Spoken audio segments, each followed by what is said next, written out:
and she looked like a chipmunk with ginger snaps and milk. I didn't realize that she had a Jones. She had a Jones for ginger snaps. Yeah. Gotcha. So, from that day forth, when I would buy ginger snaps, I would have to hide the bag. Right. So for 2 years, I hid the bag in the top oven of the double oven. Because you knew she'd never go. Because I knew there would be absolutely no way that she was ever going to go and cook something. So for 2 years, it was hiding in the top oven. Right. Well, one day I'm talking, and she's sitting at the table, and I opened up the top oven door because I was going to turn it on to cook something. Right. And she saw the ginger snaps in there. Dan got excited. So I took them out. I said, well, I'll hide them someplace else. You won't know where they are. So then, you know, I got the rack with all my pots up in it. Yeah, hanging from the ceiling. Yeah. Right. So I started hiding the ginger snaps in that pot. So for another year and a half, nothing. They sat there. They sat there because she's not about to pull a pot down to cook anything. Right. Well, one day I called her up and told her I needed something to get started. So when I got home, and I had forgotten they were in there, she had the ginger snaps sitting on the counter because she had found them. But rather than put them back so I wouldn't know she found them. Right. What kind of thief is she? Yeah, she left them out. So she was busted. Right. So now I have the ginger snaps hidden. You can't say where. No. You showed me. You did show me. You. So to this day, you still hide them. Yes. Okay. Because and somewhere where there's don't tell, because don't give her any hints. Don't give her hints. Because she will be, if she thinks she can find them, she'll go hunting for them. She'll go hunting for them. Okay. All right. So now, next subject. So you are executive of Mobil, and you decide, you know, you had kind of a cushy job. I know there was like 2-hour lunches, but you decide you want to pack it in. I wouldn't quite describe it that way. I have a brother who is teaching. Uh-huh. And every time I would call him, he would be home. So I said to him, what kind of job do you have that you're home all the time? Right. So he said, well, I don't make the kind of money you make. So I thought, okay. So I go on vacation, and I look next to me on the chair, next to me on the beach, and there he is sitting there. Right. And I said, wait a minute. You don't make the kind of money I make. How are you going on vacation every time I go on vacation? Right. So, these are good questions. I mean, correct. Yeah. And plus, I was collecting a little too much money. I was starting to get where I could take care of myself and have some retirement. Right. Who wants to do that's boring? Right. But one of the things that bothered me about that is we've been married like 30-something years. Yeah, it'll be 34 this summer. Correct. So you have to like give out little tests to see if you have something happen to you when you get old, can you depend on her helping to take care of you? Right. Or will you be tossed off in a nursing home? Right. And these are like subtle hints. Subtle hints. No, but you don't tell what the game is. Well, yeah, right. So I go downtown, you know, and I play checkers with those guys downtown in Paramore's, which is like shoot 'em upville. Right. And so it's the hood. Right. So if I don't have my UCF, something that says UCF on it, I go down, they play checkers for like $5 a game. Okay. So I go down there and play checkers like I'm just one of the homies. Right. You're blending. Yeah. So a couple years ago, I'm sitting there playing, and this guy has a gun print in his pocket. So I said, you got a gun in your pocket? He said, yeah. I said, you have a license to carry that thing? And he looked at me and said, I have a license to shoot it. So we're playing for like $5 a game. You know, you got to try and make a buck when you can. Right. You're trying to scrape by. I'm trying to get by. Right. So I beat him 2 games, and he hands me the $10. And I look at him, I said, are you mad yet? He said, I'll let you know when I get mad. I said, well, let me know the game before you get mad. Right? Yeah. You want to be ahead of the, You know, I can't lose if I have to.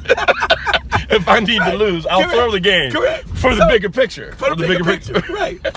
So, and here's my test question for Toby, though. Okay. I come home, and I tell her that I was playing checkers, and this guy had a gun. And what she didn't realize, I was put a test out there. That was a test. Because if she said, honey, you know, you shouldn't be going down there. It's too dangerous. You shouldn't do that. Right. That means that she might take care of me. She might change her like adult diapers. And Correct. She's all in. Correct. She's all in. What she said was, well, you know, I know where the insurance papers are.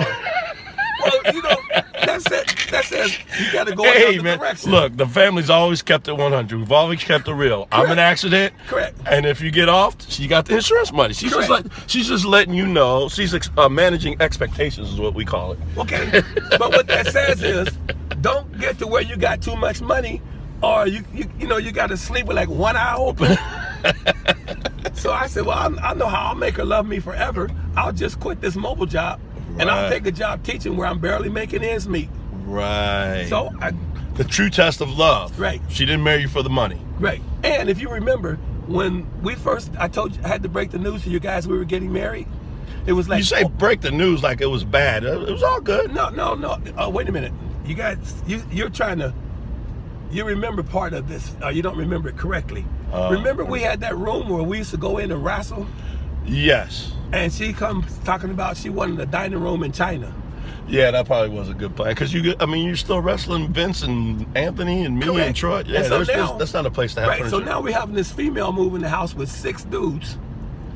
Yeah, but that's not the same as when you broke the news. That's cool, but then the unintended consequences is we can't be boys and mess things Correct. up. And she would tell And I me- get that. And she would say, like, get those shoes out of the room and the basketballs. And I'm thinking, wait a minute, these are ballers. When you're sitting there watching TV, you want to reach down and fill your Ball. basketball, right?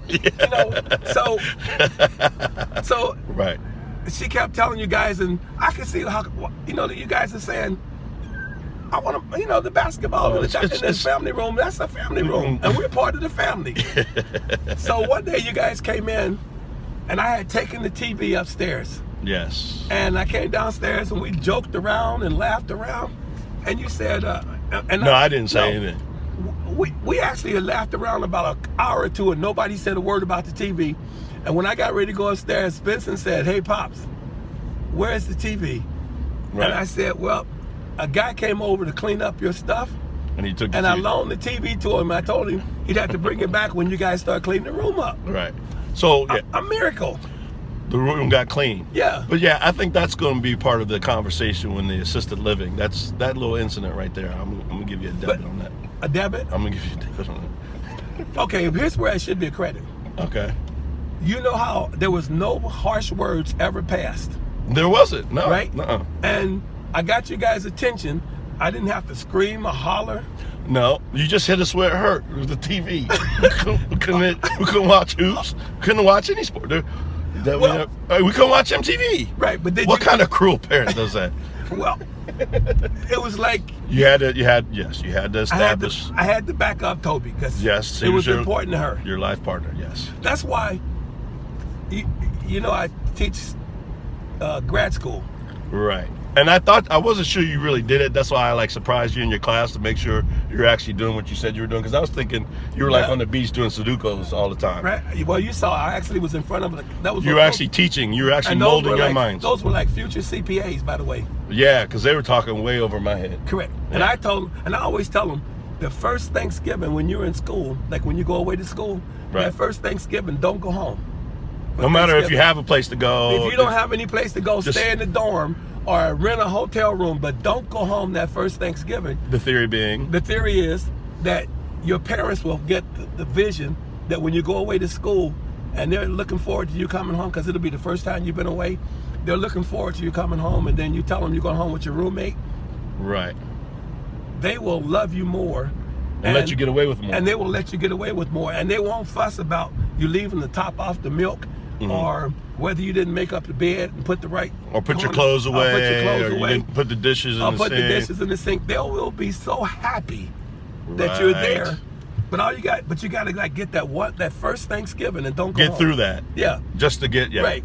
Again, managing expectations. Exactly. Well, I seem to remember when you dropped me off at Penn State, you guys almost didn't even stop the car. I had to tuck and roll, and you guys were back on the road. What kind of compassion is that? I'm a child, just naked to the world, and you just send me out off and you don't take me to. That's the way you tell that story. I mean, I had a mark on my shoulder from my tuck and roll out of the car, and you just threw my things out of the van. That's why I don't think I'm related to you, because you embellish stories, and I don't embellish. Look, that's the way I saw it, and that's my recollection of it. And you can't say you embellish, and I don't embellish.